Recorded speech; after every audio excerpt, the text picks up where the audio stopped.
Oh, thank God, the spooky month is over. You finally changed out of this outfit. Right? Chaos? Control! There we go, back to my Wait a minute, this ain't my normal clothing. It's almost like it's some certain time of the year again. I don't see you there, punk. That's right, everybody, it's PokéMonth once again. It's that time of the year again. PokéMonth is once again set in motion, and with it are more countdowns that I didn't get to do last year because I was doing a Let's Play in between the videos. But this time I actually got a script ready ahead of time, so yeah, that's a good thing at least. Anyways, but in all seriousness, welcome to PokéMonth 2025. And some of you may not know what I'm talking about though, so here's some history.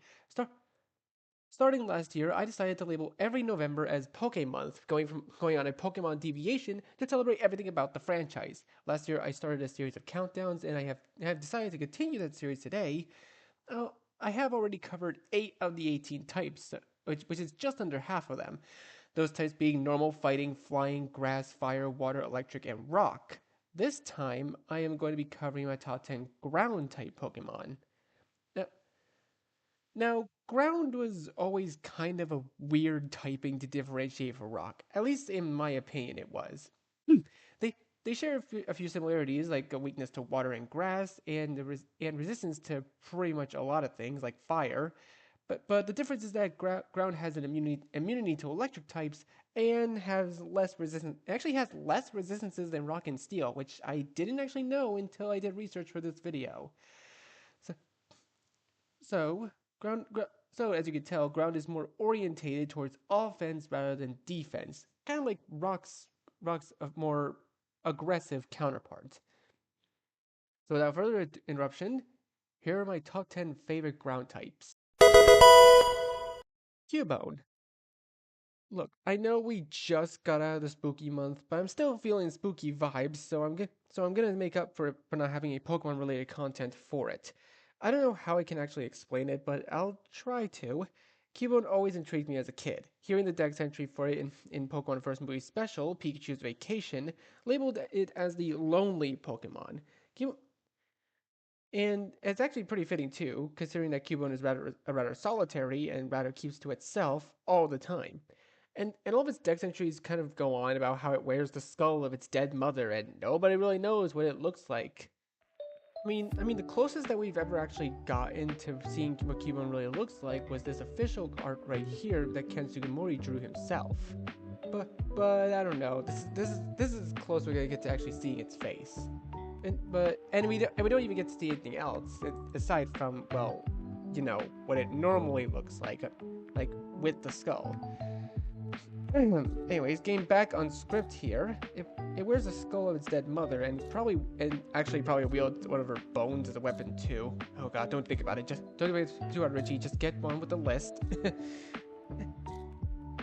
Anyways, that bone it wields is not something to just look at. It's not just for decoration. It uses that thing as a full-on weapon, especially once it evolves into Marowak or Alolan Marowak if you're in Generation 7. Though apparently the Alolan evolution is honestly kind of more annoying than the regular one, because the regular one you just gotta get to level 28. The Alolan one, no, it's gotta be level 28 at night. Like, what? Who thought that was a good idea? And so, and again, other people kind of theorize that Cubone is a baby Kangaskhan that lost its mother, but I don't know. Now, the more I look at the theory, the more it seems kind of weird because, well, Cubone and the baby Kangaskhan look nothing alike. And yeah, I know it probably could have just evolved into Cubone over time, but I don't know. I mean, there have actually also been rumors that there was going to be a shared baby between both the Marowak line and Kangaskhan itself, though that's never really been confirmed. The, the baby and the Cubone seem too different for each other for it to be true. And in all Pokemon media, it's become one of my favorites since Generation 1, and ever since Pikachu fought against it in the School of Hard Knocks episode. Yes, I actually do still remember the episode, and I'm very happy that I do. Um, but any, but anyways, anyways, counting Cubone as my number 10, I would always catch one and put it on my team because it deserves all the love all the love in the world. Whether it evolves into regular Marowak or a Alolan, I don't really care. But it's just gone one of those. And as for its competitive side, you're wondering, I don't really count the competitive side when it comes to Cubone here because, well, it would only be legal in Little Cup, and nobody really talks about Little Cup for some reason. Why don't we ever get a spotlight for Little Cup, Nintendo or Pokemon Company? Come on, let us actually fight with unevolved Pokemon. Unless that actually already happened, I don't know. I'm probably just going off the rails. But anyways, moving on to number 9. Gliscor. Now, Gliscor is by far one of my favorite Pokemon from the anime. It's the kind of creature that looks like it flew straight out of a nightmare and right into your team. A giant bat-like scorpion with a grin that tells you it knows it's about to ruin your day. As a ground as one of the first ground flying types, yes, it is the first ground flying type. At least I think so. I could be wrong, but anyways, it has a fantastic type combination, being immune to both electric and flying. Oh, not sorry, flying. It is flying. What am I saying? Sorry, cut that out, editor. Anyways, it's immune to both electric and ground type moves. One of its own typing, only really fearing water and their pesky 4 times weakness to ice. And we might note that type combination. So it is something to fear because of a certain somebody else. But that's beside the point. Because we don't need to talk about that. And anyways, competitive viability aside, what really makes Gliscor shine is how ridiculously versatile it is. Thanks to its ability Poison Heal, well, I should probably actually word it this way. You really think about poisoning the will of this thing down, fat chance it heals from the poison instead. So good luck with getting rid of that. And you can't really paralyze it either because of its aforementioned ground typing, being immune to electric attacks. And while yes, the move Glare could paralyze Gliscor, at least I think so in the earlier generations. Nowadays, ground types are mostly immune to poison, unless you use something like Stun Spore on it. Giving this thing a Toxic Orb is actually very beneficial to it because Toxic pretty much does more damage every single time. Toxic with Poison Heal heals more every single time, which is actually very broken when put into practice. And you combine that with a moveset like Roost, Earthquake, Toxic, and Protect, and you've got a Pokemon that can stall, sweep, and survive pretty much almost anything, even a Nuclear Blast if you wanted to. Not to mention Ash also had one in the anime, and it was genuinely a rather goofy and lovable Pokemon on his team. And once I saw it evolve from a Gligar into that big old Gliscor, I was really happy with how its design was. I mean, seriously, scorpions are one of my favorite animals on the planet. You can't tell me that a flying scorpion is not badass. Especially if you're a little kid, if you were a little kid like me when you first saw this thing. Although it has won Ash a few battles, of course there's always a catch. That pesky 4 times weakness to ice is brutal. Even the most defensive Gliscor crumble if it catches a straight Ice Beam, Ice Punch, or, God forbid, an Ice Shard. Seriously, touch this thing with an Ice Cube and it pretty much dies. That's it. There's basically nothing you can do about it. And not to say water types are a better type either. Water types give this thing a very hard time. And since Gliscor doesn't have many ways to deal with bulky waters like Lapras or even Urshifu when that guy somehow broke the entire competitive scene. Not to mention that Gliscor's lower base 75 special defense is pretty much its downfall. It's not bad, mind you, but just not too much of a stall Pokemon, which is why Swords Dance sets exist for this thing. You set this thing up as a decent attacker, and it can sweep through pretty much every team that it comes across. Well, most teams that underestimate it at least. But with all that under its scorpion tail, because this thing doesn't really wear a belt, Gliscor is by far one of my favorites, and heck, it's even been on the list of my favorite Pokemon. Seriously, go watch that video if you haven't already. It's an old video, but it still holds up to this day. Palisand. From a stealthy Sky Scorpion to a haunted sandcastle. Yeah, Pokemon really said, what if the beach itself wanted revenge? Honestly, I'm all for it. Palisand is one of those designs that's equal parts goofy yet terrifying. It looks harmless until you read the Pokédex entry and realize that it drains the life force of anyone who gets too close, and that apparently underneath the sandcastle is a bunch of bones. Could you imagine sending this out to a friendly little Pokemon battle and it shoots bones at your enemies? That's kind of terrifying, honestly. I don't know why. It's just really terrifying. But anyways, all the terrifying stuff aside, it is one of my favorite Pokemon out there. So, but you know, I love Ghost type.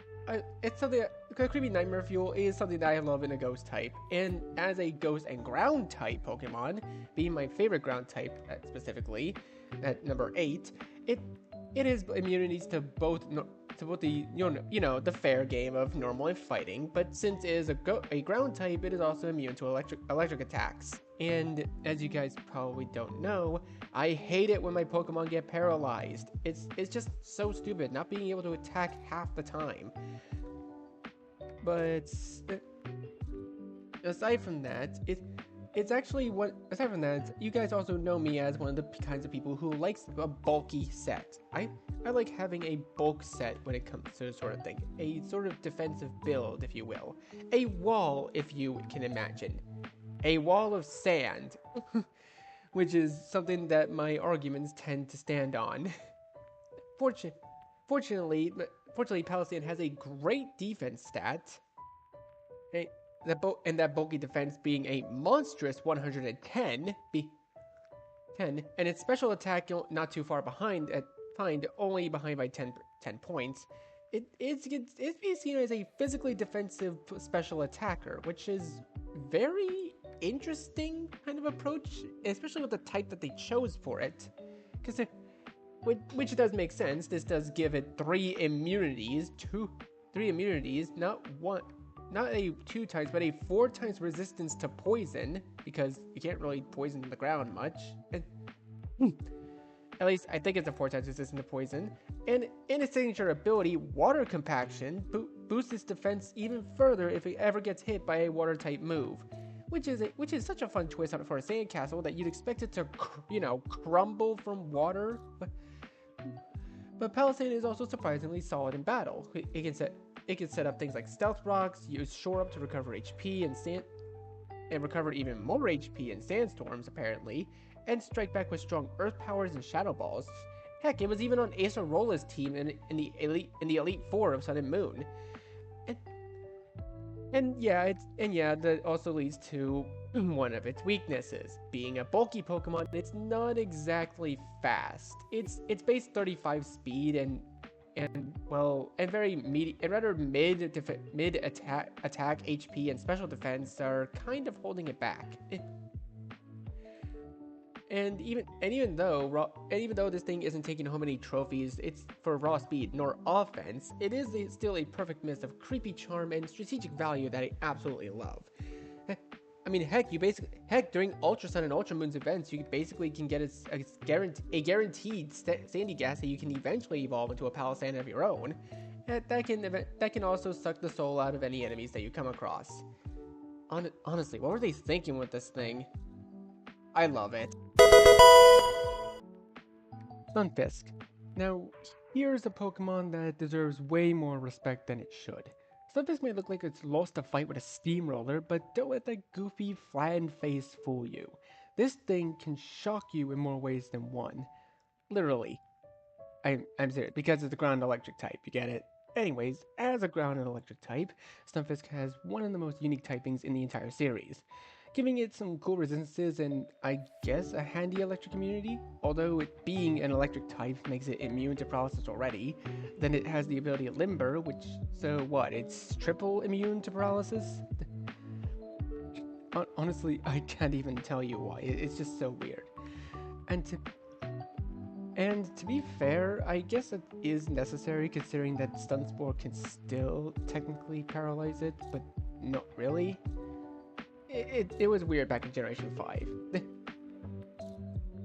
Anyways, design-wise, it's honestly kind of hilarious. It just lies there smiling, waiting for someone to just step on it so it can zap them. It's one of those weird Pokemon that's so dumb it loops right back around to being brilliant. And then 3 generations later, we got a Galarian form of Stunfisk, turning it into a full-on bear trap with steel jaws that will waste no time chewing off your legs.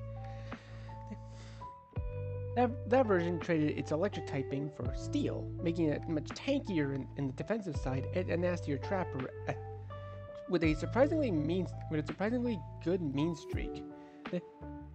And speaking of the Galarian form, its signature move Snap Trap is, well, apparently grass type, which I learned while making this video, which makes no sense to me. Why is it a grass type move? It's a ground and steel type. It's a bear trap Pokemon. Why not just make it ground and steel? But anyways, what I was saying. Oh, right. Alright. Again, like I was saying, it's a bear trap. Shouldn't Snap Trap be, steel type so it gets a stab bonus from it? Oh, for those who don't know, stab means same type attack bonus. And anyways, in battle, Stunfisk isn't actually exactly fast or flashy, but it is annoyingly hard to take down. It's got solid bulk and can set up Stealth Rock, spread Toxic, and dish out Discharge or Earth power for steady damage. The Galarian form, on the other hand, in particular, can catch opponents off guard with Snap Trap, like I said, but Yawn and even Metal Claw for some chip damage instead of control. Oh, and also the fact that in the anime, Silent had one for a while, and even though he rarely used it, it became a pretty iconic catch during his time with Ash and Iris. But then there lies in both their weaknesses. Stunfisk, the Unova one here, is one of those Pokemon that is both immune and weak to one of its 2 types. It's immune to electric, but it's weak to ground. Very ironic, isn't it? On the other hand, Galarian Stunfisk is the one that needs to rely on its ability to get stabbed from its own signature move. And being weak to fire, a type that it's supposed to be good against, it doesn't do it any favors. It's the kind of Pokemon that wins not through power, but by being a complete and utter nuisance. And honestly, that's part of its charm. Whether you love it, laugh at it, or both, Stunfisk is one of the strangest and most unexpectedly solid ground types around. Well, both it and its Galarian form. Runerigus. And here we got another Pokemon that should have been a Ghost Rock type, but nope, it's also Ghost Ground type, just like Pile of Sand over there. Runerigus is the evolution of Galarian Yamask, aka it's that one evolution method that's ridiculously specific.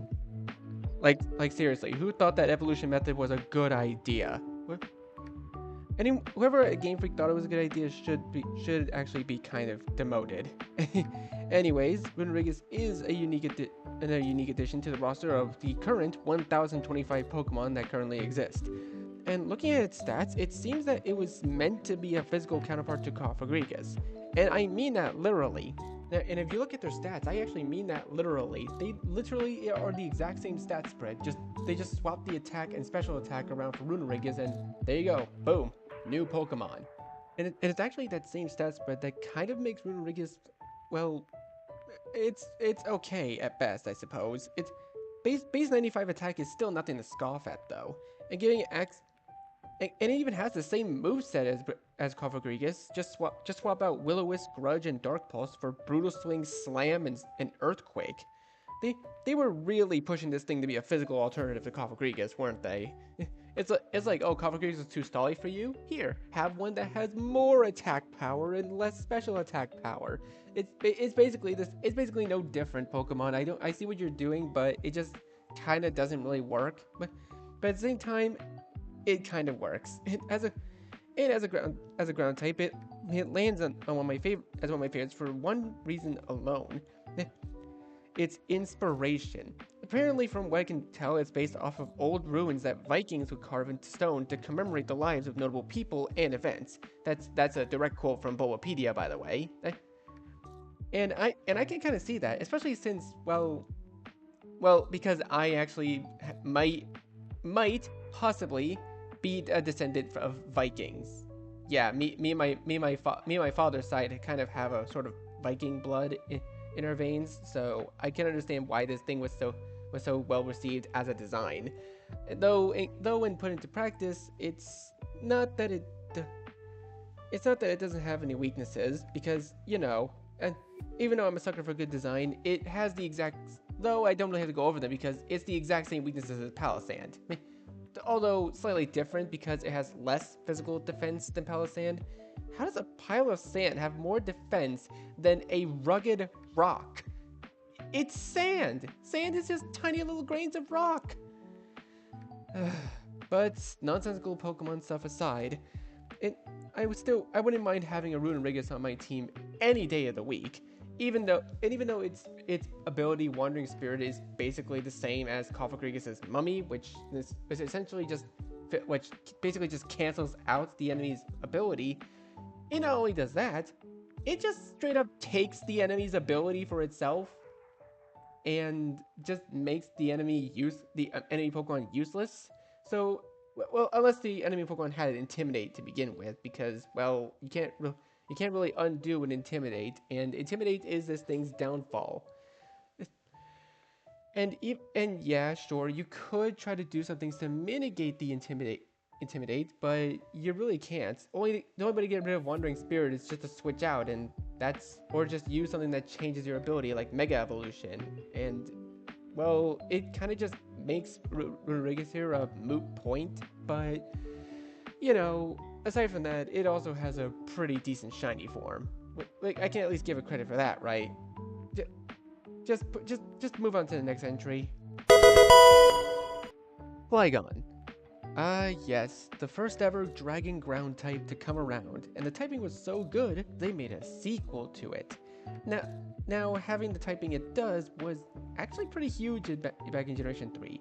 They gave it an awesome offensive combo of Earthquake and Dragon Claw, plus the immunity to other ground moves thanks to Levitate, which honestly does pave way for one of the funniest memes to exist. Oh, it used Dig. How did they word it again? Flygon used Dig. Enemy Crocodile used Earthquake. Flygon's Levitate prevents it from getting hit by Earthquake. How? You're underground! But anyways, it was one of those Pokemon that always felt like a cool rival dragon. Not quite as intimidating as Salamence. Get it? Because Salamence actually has Intimidate. But way more stylish too.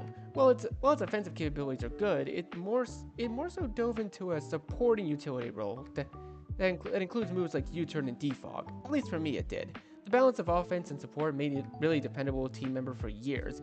That was until the very next generation, when the hardest champion Pokemon was ever introduced. But I still stand by my boy Flygon. Any opportunity I get, I wouldn't mind adding it to my team, especially with the diverse move pool that it's been getting nowadays in recent years, including moves like Breaking Swipe. But then we have Pokemon Legends ZA, and just to let you know, I wanted to be sure that this video is recorded before I even have my hands on ZA, and I know nothing about the game, so don't spoil anything for me, okay? I'm really still hoping that Flygon gets a Mega Evolution in the game, or maybe even in the DLC. I don't know. It deserves one still. Come on, Game Freak. It's not that hard to make a Mega for this thing. If the fans can do it, so can you. And having a Mega Evolution could actually help with its major weaknesses.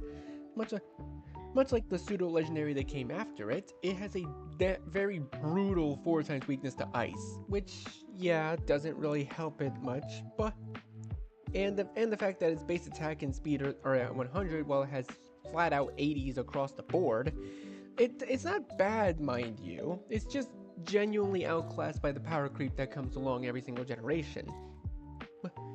Not to mention the introduction of the fairy type really was the final nail in the coffin. But in the meantime, we can all still hold out hope for our boy Flygon getting the buff that it truly deserves. So, Generation 9 actually introduced us to the concept of paradox Pokemon. Basically, just Pokemon from the far past or the far future, depending on which version you're playing. Where Violet gets the future paradoxes, while Scarlet gets the past paradoxes. And as soon as I saw these paradoxes, I immediately chose Pokemon Scarlet version.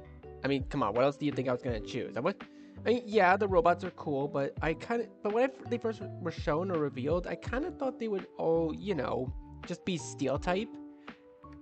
God, I was wrong, and I was also wrong about this next entry, which, well, yeah, because the past paradoxes seemed a bit more enticing to me. I mean, and I was right.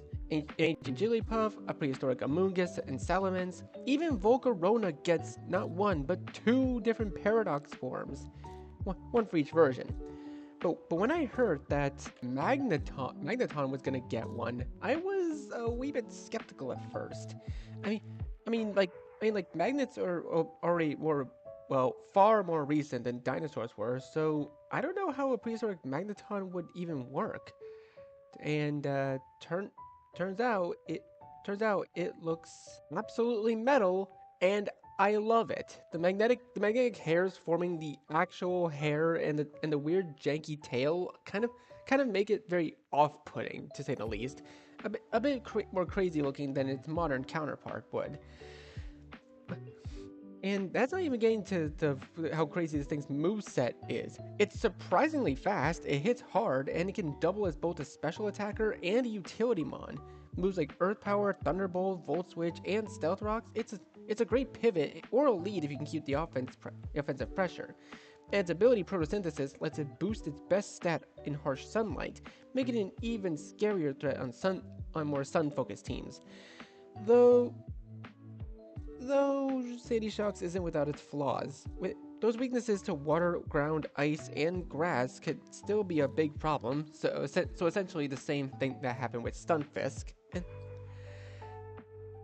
And photosynthesis does go away after the sun fades, so you'd want to give it an item like a booster energy to keep its ability going, or if you want to just set it up right away if it's your lead. Sadie Shocks may not be my absolute favorite Paradox Pokemon, though it is one of my favorite ground types, and let's just be real here, a prehistoric thing that looks like a machine is something that you never would have expected, and it just works. Although I also wanted to discuss that I also have fond memories of this thing after finding my first shiny of it in Pokemon Scarlet, and that was just genuinely really nice. Diggersby. Diggersby would be an odd one out when it comes to regional rodents. I mean, seriously, half of them aren't even rodents, technically. And Bunnelby was probably the most unique choice for a Route 1 Pokemon. Eventually, you'd evolve it, and yeah, it doesn't look all that strong. It also looks kind of goofy, in a sense. But aside from its goofy looks, it's one of those Pokemon of deception. It's a simple deception. Diggersby is far from a bad Pokemon. Its stats may not be anything to write worthwhile or write home about, but then you can factor in its hidden ability, which yeah, its hidden ability is huge power, by the way, meaning that its mediocre attack stack gets doubled from 56 to 112.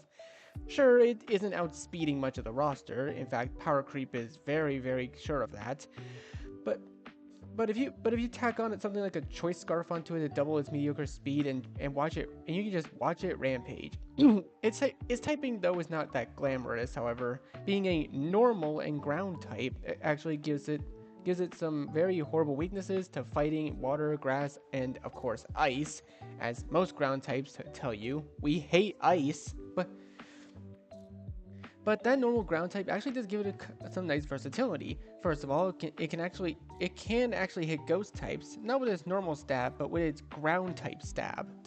Things like Earthquake, smack flying types down with rock coverage like Smackdown, and then steel and fire types as well. And design-wise, Diggersby, it is one of those Pokemon that's just kind of dumb looking, but it's the best possible way. Oh, and by the way, fun fact, those massive ears on its head, yeah, those aren't ears. That's just another set of arms that it has, so, which actually makes you question how this thing can actually hear anyone. Do you think those pink things on its ear are actually its veins, not its earlobes? Okay, but I'm getting off track. Any, anyways, according to Dex entries, those ears are actually just another pair of arms that it uses to dig tunnels and help humans with construction. Of course, got a few cracks of has a few cracks in its burrow. Its speed is only average, meaning faster threats can outspeed and KO it before it even gets a chance to swing. And its defenses are also very shaky. With a base HP stat of 85 and a low base 77 defense and special defense, it can't take too many hits, especially from special attackers. Plus, its stab normal moves, like I said before, can't really touch ghost types. Not to mention the fighting weakness, again, a common attacking type. But if you can trust one thing, you can trust that if you play Diggersby right and play to its strengths, then you can actually decimate a lot of teams that tend to underestimate this thing. It may be a goofy looking bunny that digs a lot, but it's one that will literally dig you to your grave if you're not careful. Groudon. Bet y'all are surprised that the Pokemon equivalent to a land god is at number 2. But yeah, I like Groudon, honestly, I've actually been mispronouncing it pretty much my entire time when I was a kid. I always thought it was pronounced Groundon, because it's a ground type. It's the dawn of the ground. It's literally a dinosaur of the ground, Groudon. But nope, it's Groudon. There's no N. It's very weird. It was very weird when I learned for the first time that that's how it was pronounced. But anyways, the King of the Land itself should actually be on a list of top 10 ground types, and why wouldn't it? When it comes to ground types, Groudon isn't just a Pokemon, it's the Pokemon. This thing practically defines the ground type, especially since it technically was the first ground type legendary that I'm pretty sure we know of. At least I'm fairly certain it's the first ground type legendary. Wait, let me check my facts again. Yep, it's the first one. It's the first one to ever be introduced. Introduced back in Generation 3 into the scene in Pokemon Ruby, Groudon has been pretty much an icon, a symbol of raw, unstoppable power. And yeah, a lot of people tend to make fun of it being weak to its rival, Kyogre, which is a water type. Which then prompts Rayquaza to just come down and just tell his kids to stop fighting. Like, what the hell, guys? And that's not even getting into Groudon's stats yet. I mean, seriously, this thing has a base 150 attack with 100 HP and 140 defense, and special attack and special attack being also at 100, special defense at 90, and speed at the same number. Yeah, this thing is pretty much is a monster. Sure, it's a teeny bit slow going, and 90 base speed is not that great, especially when Regieleki exists. But it was pretty huge back in Generation 3. Quite literally, this thing is just 11 feet tall.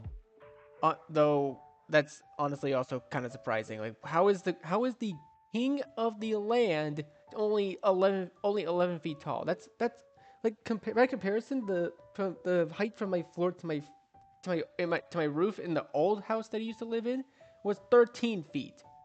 I could fit a Groudon in my freaking bedroom. That's how funny it is. But the other thing that's actually on topic is that this thing is actually pure ground type and it's bulky. I never would have thought that those could work well together, but apparently they do. And we thought it was done until literally 3 generations later, in Generation 6, when Omega Ruby Alpha Sapphire was introduced. That's what introduced us to a little tiny gimmick known as Primal Reversion. In this state, Groudon actually becomes a ground and fire type, which means yes, it is now 4 times weak to water. And you would be right in thinking that was if it wasn't for its signature ability, Desolate Land, which basically just works like a souped up version of Drought. It not only just sets up the sun, but it sets up super harsh sunlight and I cannot stress this enough, if you even think about shooting a single water gun at this guy during Desolate Land, the move doesn't just not get that much power. No, that would be too easy. Instead, it just becomes flat out unusable. You cannot use water against this thing when Desolate Land is up. The only way you can counter this super weather is with another super weather, that being Primal Kyogre's Primordial Sea, which is the only way you can counter this, aside from Mega Rayquaza's Delta Stream, which, yeah, we don't really need to talk about that. Mega Rayquaza is broken for a reason. But honestly, the fact that they brought Mega Evolution back, Primal Reversion is essentially just the equivalent of Mega Evolution, and it takes ground of going from this to gain a new typing, some new stab, and the fact they can also fire off turn 1 solar beams, because apparently Groudon needs solar beam for some reason, aside from just being coverage against water types.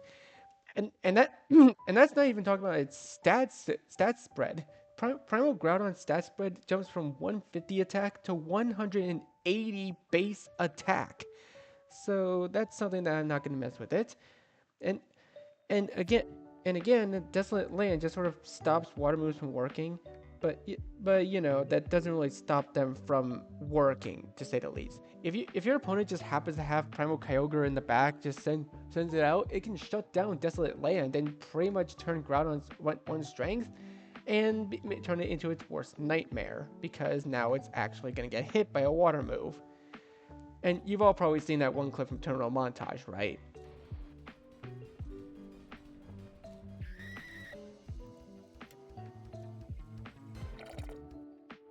But even so, that being weak to water, it doesn't really tend to matter much.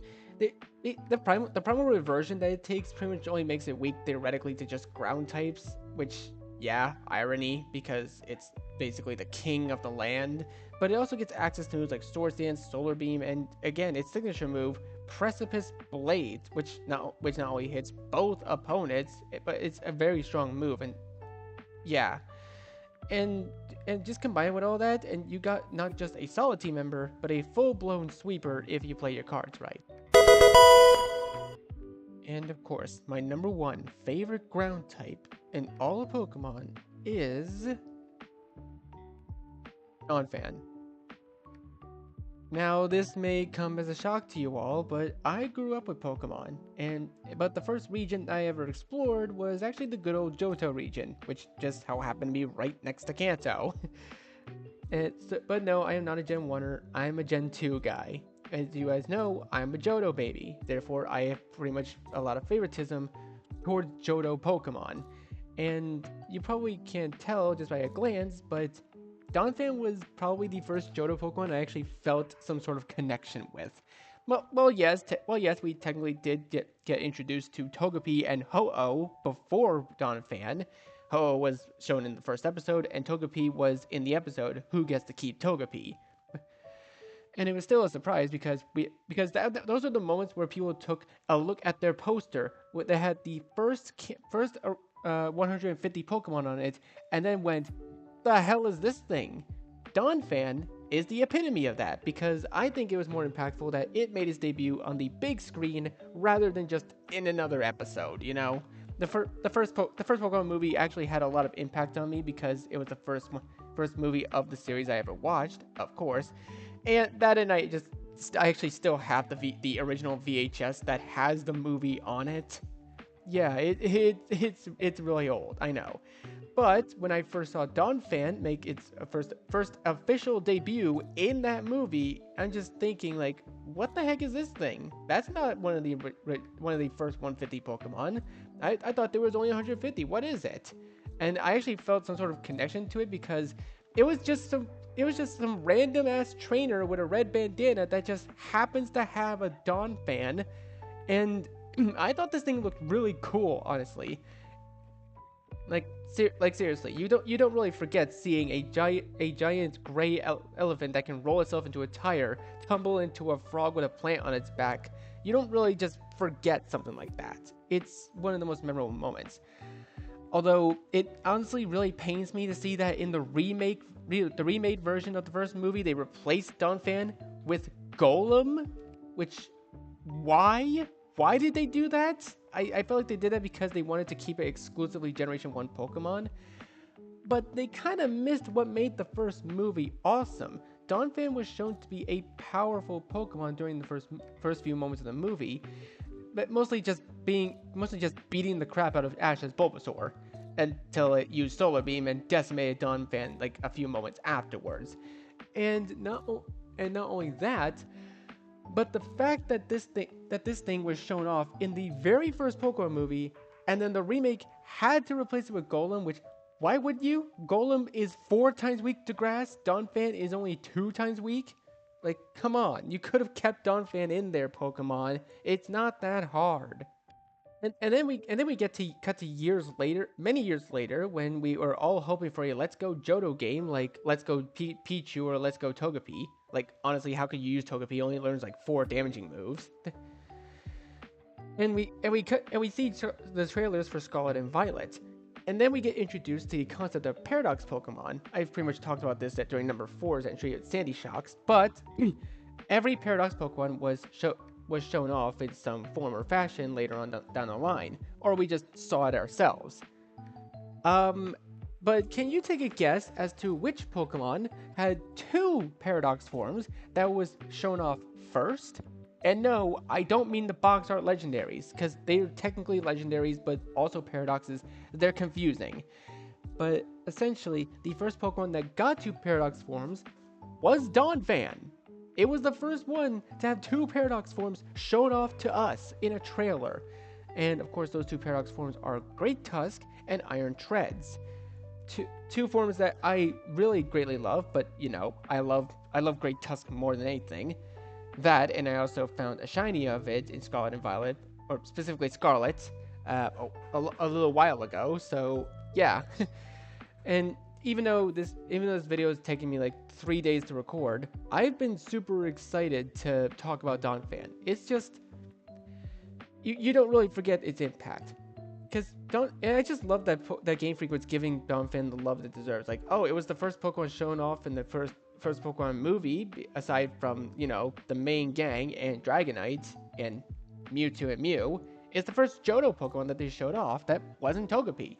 So I don't understand why they couldn't just keep it in the remake of the first movie.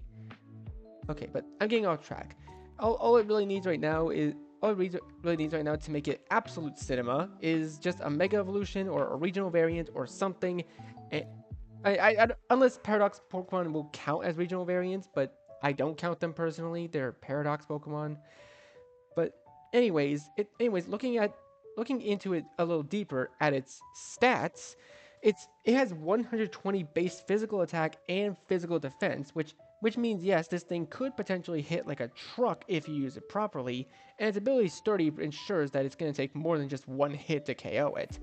It even gets access to moves like Stealth Rock, Knock Off, and Rapid Spin, 3 of the best utility moves in the game, and with Generation 8 buffing Rapid Spin, Donphan can now raise its mediocre base 50 speed stat to become a fast, physically bulky sweeper. Emphasis on the physical part, because Donphan's weaknesses then come in and turn it into a flat tire. Unlike its Paradox variants, it's pure ground type with no secondary type, meaning it has the same problems as regular Groudon, but without the whole primal reversion thing to mitigate that. And worst of all, it's been stuck in the underused tier for the longest time, and while recent, it's mostly because of its mediocre speed and special stats, because it is very shaky on the special side, so one Surf or even a Hydro Pump could take this thing down pretty reasonably. Even if it's just what it, you know, takes 2 hits to actually KO it because of Sturdy, unless you're using the Sand Veil variant, which, yeah, you're basically screwed. But you know, aside from that, I still like it a lot. It may be a 1-note elephant that turns into a tire and rolls you down, but honestly, I think I kind of like that in certain Pokemon. Just simplicity, making it simple. It's meant to be a bulky physical sweeper, and it is a bulky physical sweeper. Kind of. You just need to raise its speed stat a bit better, and there you go. And hopefully, you all can see why I chose this thing as my number 1. And with that, we are finally done My gosh, this whole video took me like 3 to 4 days to record, to actually make and edit. I don't know why it took me so long, but thank you guys so much for watching. Be sure to leave a like, comment what you think, share this video with your friends, and I'll see you all next time when we talk about the worst typing in the freaking game.